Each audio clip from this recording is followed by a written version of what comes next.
Hello students, chapter 12 के last part में जो पॉइंट हमने डिस्कस करना है वो है डॉक्ट्राइन ऑफ फ्रस्ट्रेशन। इसे doctrine of super winning impossibility भी कहा जाता है।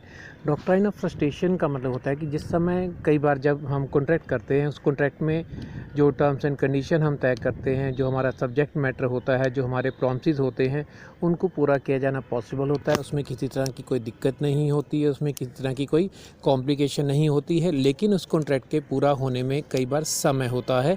सपोज़ एक कॉन्ट्रैक्ट किया गया, उसके पूरा होने में अभी 15 दिन का समय है। इन बिटवीन सर्कमस्टांसेस इस तरह से बदल जाएं कि अब जिस समय उसे पूरा किया जाना था उसे पूरा किया जाना इम्पॉसिबल हो जाए। उसके रीज़न्स बहुत सारे हो सकते हैं। सब्जेक्ट मैटर नष्ट हो गया है, सब्जेक्ट मैटर में इस तरह से चेंजेस हो गए हैं कि अब वो सब्जेक्ट मैटर डिलीवर ही नहीं हो सकता है, लॉ चेंज हो जाता है, युद्ध छिड़ जाता है।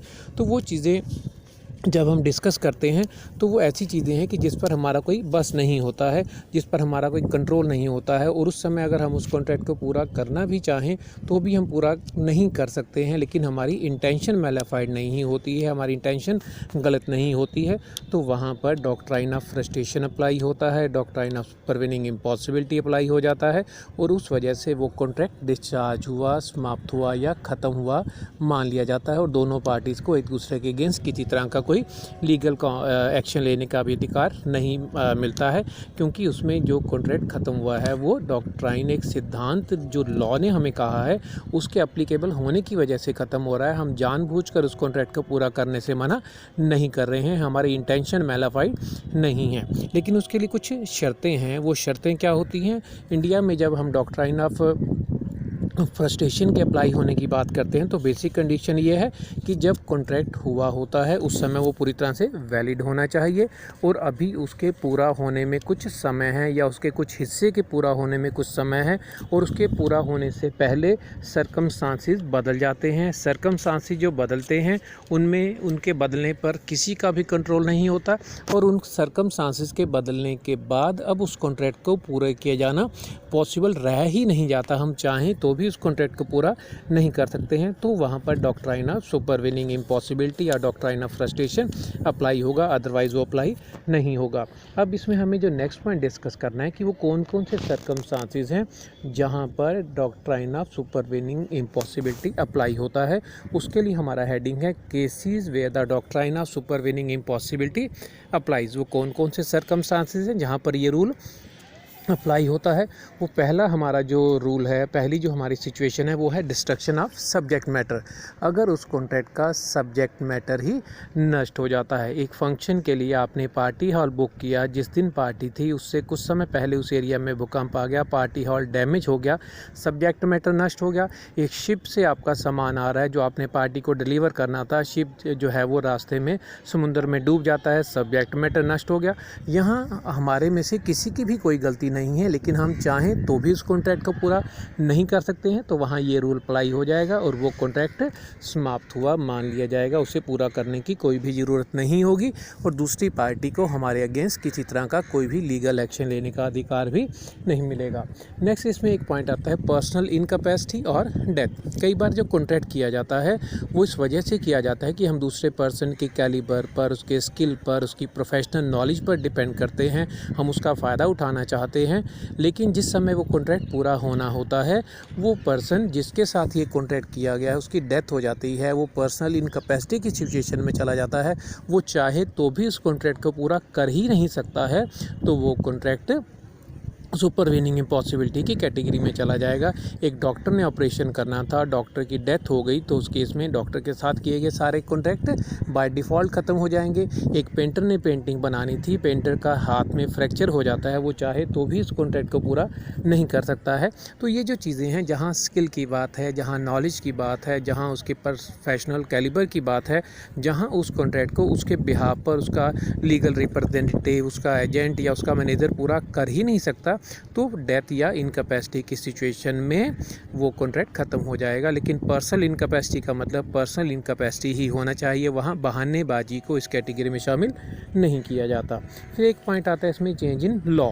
जिस समय कॉन्ट्रैक्ट पूरा किया गया उसमें कोई लीगल कॉम्प्लिकेशन नहीं थी, everything was permitted by law, law उसे परमिट कर रहा था। लेकिन उसके पूरा होने से पहले इस तरह से उसमें चेंजेस हो गए कि अब लॉ के चेंज होने की वजह से उस कॉन्ट्रैक्ट को पूरा किया ही नहीं जा सकता, तो भी वो कॉन्ट्रैक्ट ख़त्म हुआ मान लिया जाएगा।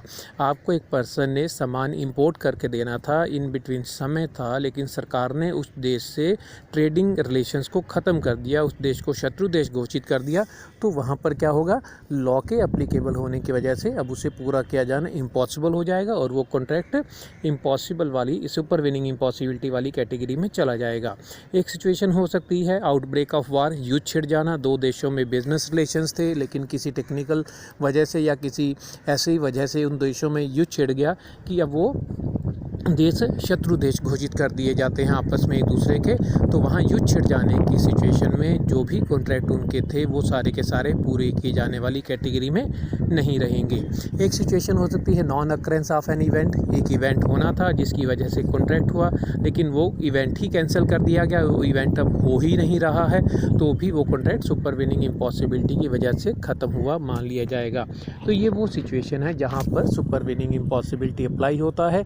इसका मतलब होगा कि वो कॉन्ट्रैक्ट ख़त्म हो जाएगा, दोनों पार्टी को एक दूसरे के अगेंस्ट किसी तरह के कोई भी लीगल राइट्स नहीं मिलेंगे और दोनों पार्टी से एक दूसरे के अगेंस्ट लीगल एक्शन भी नहीं ले पाएंगे। उस समय तक जो भी वो लेन देन कर चुके होंगे वो उन्हें एक ज़ीरो लेवल पर लाने पड़ेंगे, वो एक दूसरे के उन्हें वो वापस करने पड़ेंगे। फिर इसके बाद इससे जुड़ा हुआ एक पॉइंट और आता है कि सुपर विनिंग इम्पॉसिबिलिटी का मतलब है कि अब उस कॉन्ट्रैक्ट को पूरा किया जाना इम्पॉसिबल हो गया, लेकिन इसके कुछ एक्सेप्शंस भी हैं जहाँ पर ये रूल अप्लाई नहीं होता है। वो हमारा नेक्स्ट हेडिंग है जिसे कहा जाता है exceptions of doctrine of supervening impossibility या cases not covered by supervening impossibility.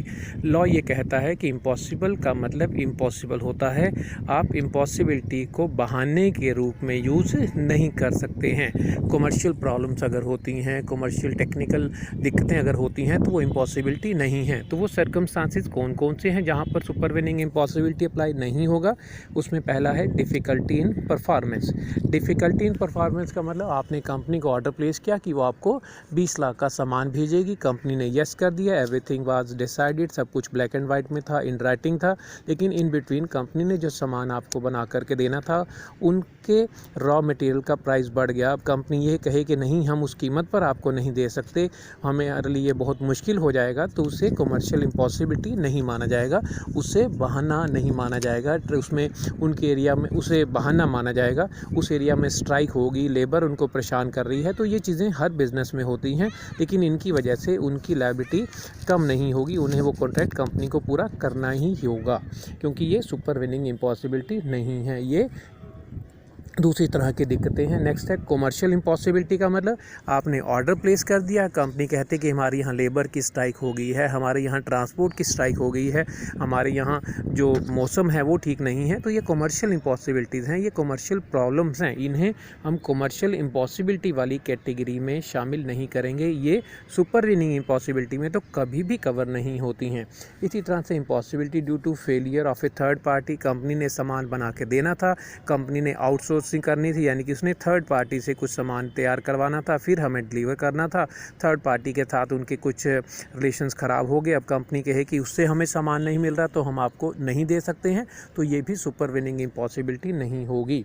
अगर वहाँ स्ट्राइक हो जाती है, वहाँ लॉकआउट हो जाते हैं, वहाँ थोड़े बहुत दंगे हो जाते हैं, झगड़े हो जाते हैं, तो उन सर्कमस्टांसिस को हम सुपर विनिंग इम्पॉसिबिलिटी वाली कैटेगरी में शामिल नहीं करेंगे। टोटल ऑब्जेक्टिव जो हमारे थे कॉन्ट्रैक्ट के, उसमें से एक को पूरा किया जाना पॉसिबल नहीं है, लेकिन बाकी पूरे किए जा सकते हैं, तो जो पूरे किए जा सकते हैं वो तो उन्हें पूरे करने ही करने पड़ेंगे। तो जब हम सुपर विनिंग इम्पॉसिबिलिटी की बात करते हैं तो एक चीज़ बिल्कुल क्लियर है कि इम्पॉसिबिलिटी का मतलब इम्पॉसिबिलिटी होता है, कमर्शियल प्रॉब्लम्स को हम सुपर विनिंग इम्पॉसिबिलिटी में कन्वर्ट करके उस सिचुएशन का फ़ायदा उठाने की बात नहीं सोच सकते हैं, लॉ हमें उस बात की परमिशन नहीं देगा।